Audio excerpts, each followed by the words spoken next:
Ijjatiyya ummadii Roomaa loqon. Ijjumatiyya. Yoo dubbiin tun dhugaa taate dubbiin sooshaal miidiyaa kun yoo dhugaa taate. Arra booda sooshaal miidiyaa sirriitti ilaala.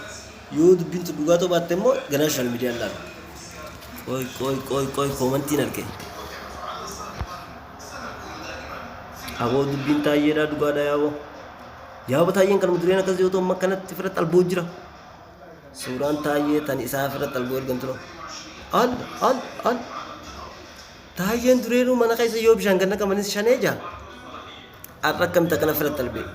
Yaaboo duuti rabbii sagaraa keessatti ittiin dhufin. Al. Hai. Dawutan angaasaas moo. Yaaboo jarri garee takkaa tokkollee hin hafne. Allah yaa rabbii qiyya. Yaa rabbii dubbiin tun dhugumaa. Moodii dha sooshaal miidiyaa soo.